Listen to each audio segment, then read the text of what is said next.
Why, hello everybody, long time no see. Hope you guys have been enjoying the painting videos. I really enjoy doing them, and frankly it's fun, it's relaxing. My boat's still got issues, you know, it is what it is. But working on getting that fixed soon. And in the interim we're doing some painting videos because, well, that's what we're going to do. Really quickly before we get into the painting video today, I wanted to talk to you about the new product from Grande Bass, the Kickback Shads. They're a similar style soft plastic swim bait that you've seen on other brands and everything else, with a little different twist.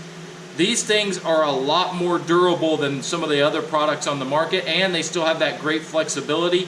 These things are built to last. They're going to really change the game in which you do these. Whether it's underspin, regular head rig, on an Alabama rig, any of those things, this is your money. This is their Pro Blue Pearl Red color, which is just really dynamite. I can't wait to throw this. Those are available now, Tackle Warehouse, through the Grande Bass website. You can get them all over. Now back to discussing the painting stuff. You guys see my videos. You see me painting some of the swim baits. You see me painting, you know, crankbaits, square bills, deep divers, you know, medium divers. Today I'm actually going to be painting a PopR. I just bought that at BassPro shops for like $2.99. So it's not exactly the most high quality, and you definitely don't get a great paint job from them on their little tournament special ones. But we're going to repaint it, put some better rings and gear on it and hooks, and make it kind of uniquely in the Texas John style. Also, I wanted to say, if any of you guys out there have any old big swim baits, any old hard baits that you want to give a second life to, maybe you want to put new hooks and rings and get a fresh paint job on it or whatnot, hit me up in the comments section down below. I'm going to start doing that for folks. I've been redoing some swim baits for some other guys, and they're turning out killer, catching big fish, and that's exactly what we want to do. So anyway, I hope you enjoyed this video and all the videos. If you have any suggestions for any other baits you want me to see me paint, again, hit me up down in the comments, and we will maybe paint that color up. So anyway, back to the painting. Thanks again, I appreciate it.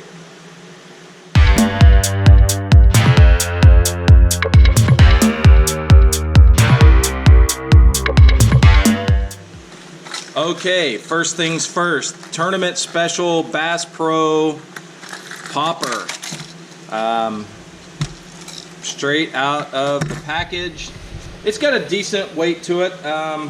They call it a white shad color. I'm not sure how much it weighs, probably a quarter. This is definitely a lightweight one. But the first thing we're gonna do is I'm just gonna show you guys step by step kind of how I do this. So this may be a little bit of a longer video. I will put digits in there if you want to get to the final product and the actual bait itself. So first thing you do with any bait that you're going to repaint, especially if it's an existing bait, it's already got gear on it like this, we got to get that stuff off of there. So we're going to take the ring off, the split ring and the hook off, which these are pretty small split rings, to be honest with you here, causing me a little bit of grief. It's almost like they're glued in place. It's weird. All right, so there's those rings off. It's got a little ring on the inside of the mouth. Those are always super fun. All right, so this is all the prep work stuff, right? So we got that done. All the rings are off. That's got some pretty good rattles to it. I dig that. Okay, second thing we got to do is we got to get those eyeballs off of there. So I'm going to take my fancy X-Acto knife that I've already snapped the tip off of, doing this on another bait, and I'm just going to try to get underneath of this. Usually it just takes a couple tries to find that right little spot. There it goes. And get that eyeball off.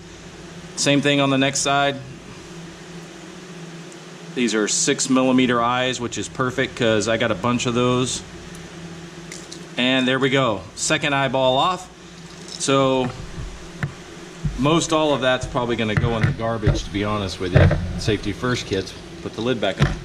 All right, the next thing we're going to do in getting this bait prepped is I'm going to take a Scotch-Brite and I'm going to go over this whole bait, scuffing up the clear coat that's on there, and the paint job a little bit. Probably not so much the paint, but definitely the clear coat, to make it a surface that's more easily adherable for my paint that I'm going to be throwing on there.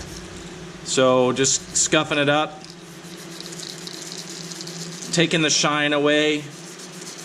This is the easiest way to do it. I've seen other people do chemicals to treat the bait to get it to that position.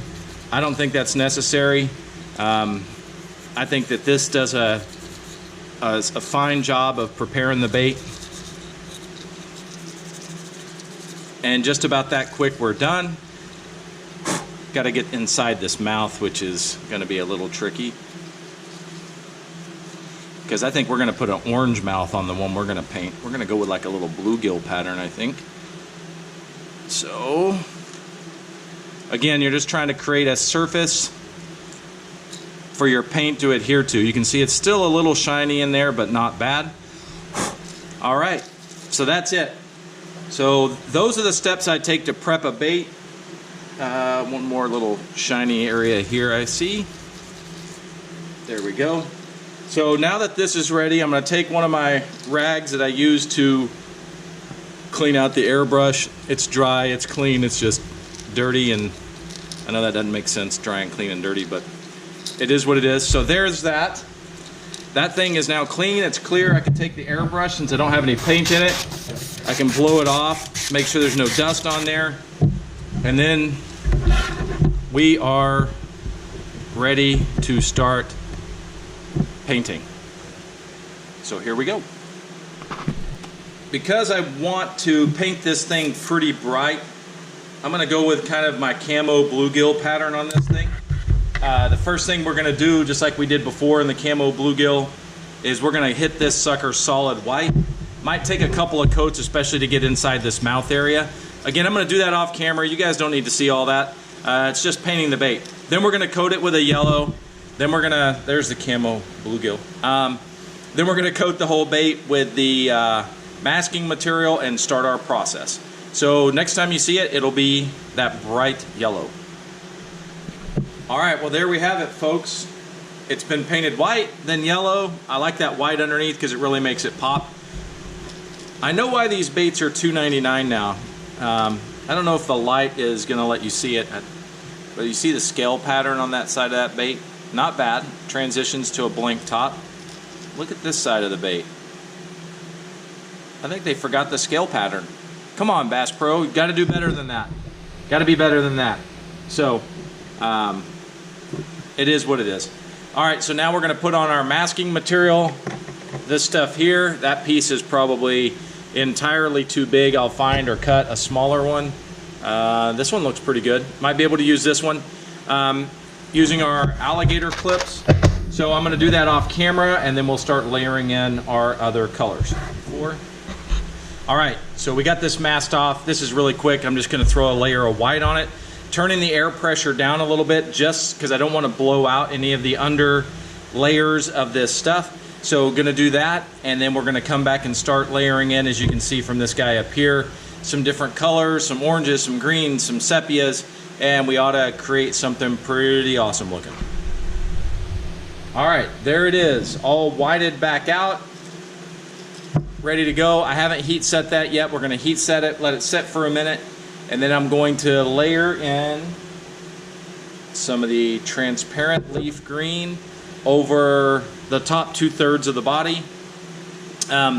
We'll come back and put the orange in at the end on the bottom, but we're going to do the leaf green, and then I think actually instead of using the sepia, I might use the detail moss green to kind of do the striping and the top back of the bait, just because I think it'll be a more natural transition. It'll be a little more subtle, but I think that'll look pretty neat. So we're going to layer in those multiple layers of different colors, and we'll get started as soon as this is heat set and everything's ready to go.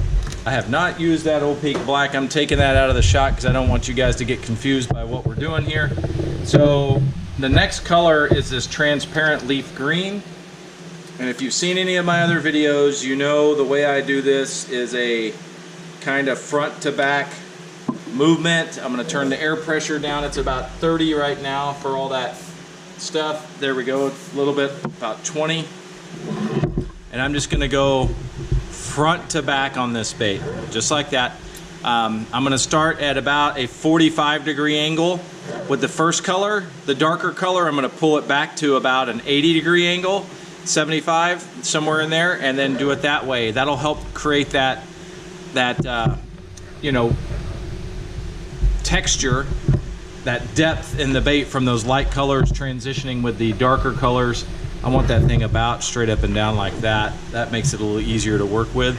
All right, so straight, about that angle like that. Sorry about the noise. That's the hose rubbing against the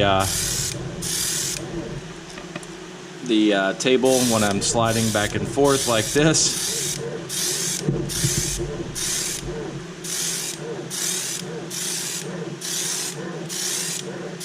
Consistency, right? We got to do this the same way, the same angle. I should try not to get too close to any one pass or have any area too much darker than the other area.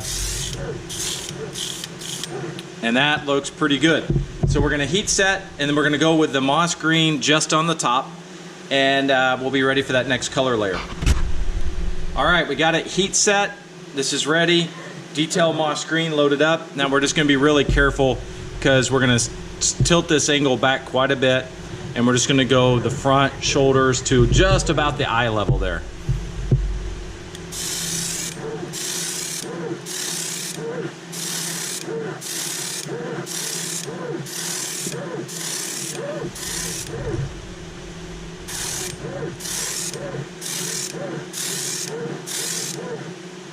All right, a little bit more on this side.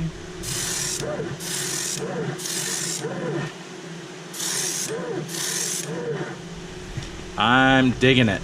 Okay.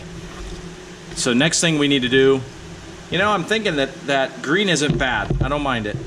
But I do want to use the sepia because I do want that a little bit darker on those stripes, and this isn't gonna get there. So we're gonna heat set that. We're gonna come in, we'll do the striping with the sepia and down the sides.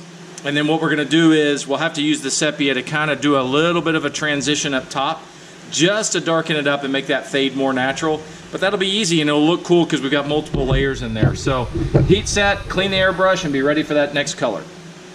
All right, got the airbrush all cleaned up and loaded. Got the handy dandy hairbrush. That hairbrush. That was bad, I'm sorry. We're just gonna coat this front to back. So just gonna lay it up on the front section here, and just like that, creating a little bit of striping. Gonna line it up back here on the back half of the bait. Same thing, a little bit of striping there. It's pretty dark in that one area. I need to get a little darker up towards the front.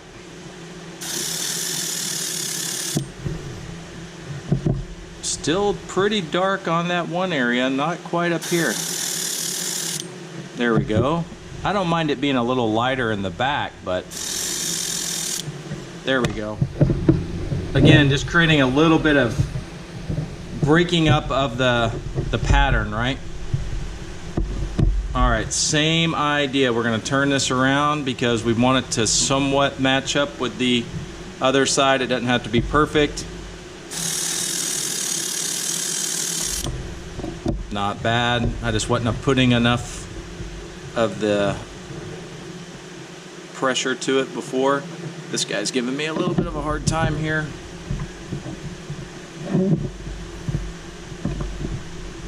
There we go. Sorry about the compressor kicking on, folks.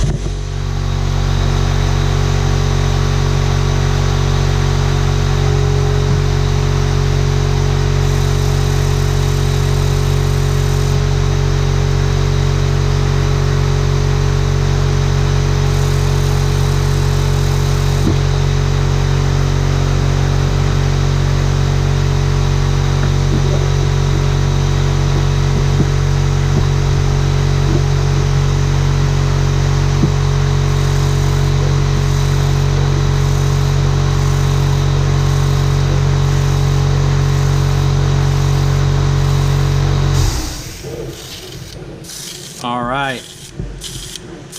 We have been striping, now transitioning. Now we're out of paint because I used a little more than I thought I was gonna on that.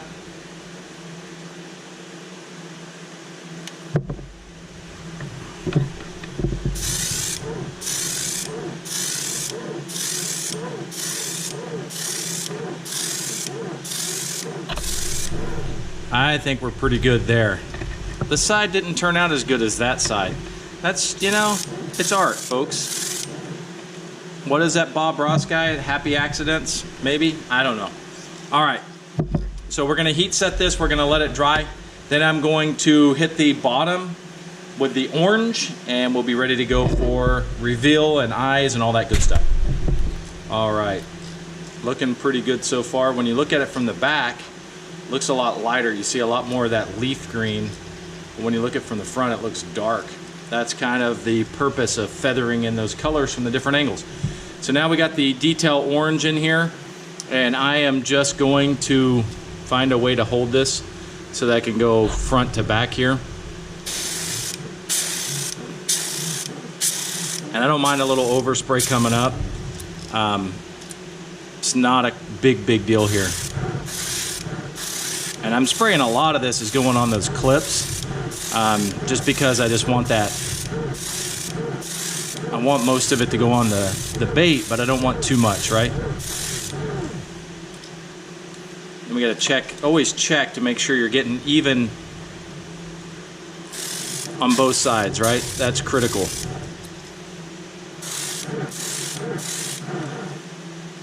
I think that looks pretty good. Now, tricky part here.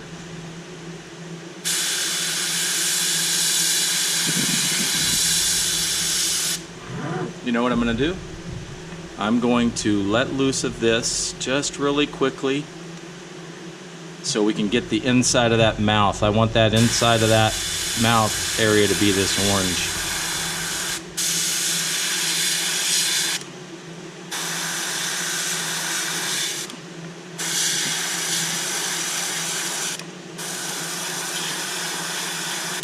And I'm out of paint, which isn't helping.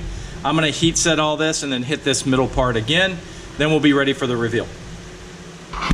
All right, orange is done. Got that mouth really good. So now we're going to start taking these clips off carefully. Just put them anywhere. They don't have to stay or go back in the box just yet. What would be the fun of that if you had to keep everything clean all the time? I don't know if you've ever noticed, but I do clean my table and stuff after almost every single spray paint session because I don't like it. I don't know. I'm weird. All right, so I'm gonna hold on to the bottom here and I'm gonna disconnect this top one. I guess we'll go ahead and disconnect both. I don't want that rubbing up there. I did roll this stuff a little bit just so I didn't waste all that extra. So what we're gonna do is we're gonna roll. I'm gonna go ahead and spread that stuff. Oh, that bottom looks cool. Look at that. Oh, wow. Bam. The camo gill reborn as a popper. That looks cool. Yellow eyes? Yellow eyes. I think it's gonna have some yellow eyes on it. Kind of like the ones that came off of it, but only cooler. And then we'll put some cool hooks on it and all that good stuff. But I think that looks really neat. That turned out really well. A little different than the original. The stripes are a little smaller, but I think that we're hitting the mark as far as the repetitive bait painting process. So let's get the glue and get the eyes put on this sucker. All right, so we got our super glue here. I'm just trying to burn up the last of this gel. You can see it's getting all stringy. But that's all right, that just means it won't fall on the bait anywhere it's not supposed to. Just gonna put a drop of it in the eye there. Doesn't have to be a lot, especially with this gel stuff. Yank that away real quick, and then we're gonna hit this other eye. Just like that, yank it away real quick. Already got the eyes out. Gonna just go with kind of a transparent yellow eye. Just gonna throw these in there one at a time. hopefully I can get them inset in that, inside that little socket they have. There's that one. Whoa. Okay. Number 2i. The good thing about super gluing them in, along with the clear coat, they will be in there good. They're I'm pressing them in because I think those were probably 5mm holes. I don't have any yellow 5s, but I pressed those in there, and they're flush to the body. That's great. We're gonna let that sit for a minute, and then we will be ready to go back and do our clear coating, put the hooks on, and all that good stuff. So there's what she looks like for now. Stay tuned, and we will hopefully have the finished pictures at the end of the video of what she looks like once we got her clear coated. Thanks for watching. I appreciate all the support, and if you're interested in this bait or any of my other baits, just hit me up in the comments and we'll see what we can do to get one out to you.